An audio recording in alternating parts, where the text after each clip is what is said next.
Hello hijabi girls, আসসালামু আলাইকুম। আমাকে অনেকেই কমেন্ট করছিল কুরবানি ঈদ স্পেশাল হিজাব টিউটোরিয়াল দেওয়ার জন্য। তো আমি এখন একটি টিকলি পরে নিয়েছি কপালে।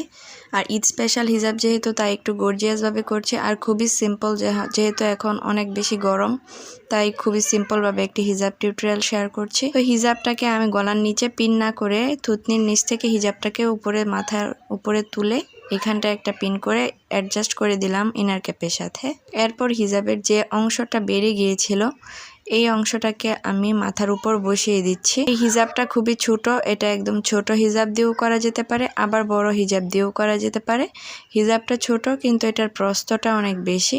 তো এখন আমি পিন করে দিচ্ছি দুই পাশে, কপালের দুই পাশে আমি পিন দিয়ে ভালোভাবে অ্যাডজাস্ট করে দিচ্ছি যেন টিকলিটা দেখা যায়, ওরকম করে আমি এটাকে অ্যাডজাস্ট করছি। এই তো আমার এক পাশে পিন করা হয়ে গিয়েছে, বেশ ভালোই লাগছে দেখতে। এখন আমি অপর পাশেও সেমভাবে আরেকটি পিন দিয়ে ভালোভাবে সেট করে দিচ্ছি।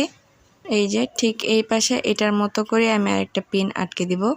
তো এই তো আমার দুই পাশেই পিন লাগানো হয়ে গিয়েছে। এখন আমি হিজাবটাকে সামনে দিয়ে ভালোভাবে সেট করে নিচ্ছি, সামনে দিয়ে ভালোভাবে ফুল কভারেজ দিয়ে নিচ্ছি। এটা সামনে এবং পিছনে একদমই ফুল কভারেজ হবে। এটা যে কোনো 3 পিস শাড়ি অথবা টপসের সাথে পরা যেতে পারে। আমি আজকে একটি টপসের সাথে পরে দেখাচ্ছি তোমাদেরকে। তো আমি এখন দুইটি কাঁধেই ভালোভাবে পিন করে দিয়েছি।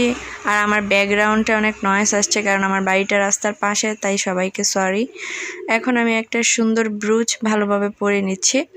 এই যে এই পাশটায় আমি একটা ফ্লাওয়ার ব্রুচ পরে নিয়েছি, কারণ আমি হিজাব পরলে অবশ্যই ব্রুচ পরে থাকি সব সময়। তো আমার হিজাবটা প্রায় কমপ্লিট। আমার হিজাবের ভিডিও তোমাদের কাছে কেমন লাগে অবশ্যই কমেন্টে জানিও। আর কেমন হিজাব টিউটোরিয়াল তোমরা চাও অবশ্যই কমেন্ট করতে পারো, আমি রিপ্লাই দেওয়ার চেষ্টা করব। আজকে এই পর্যন্তই। আল্লাহ হাফেজ।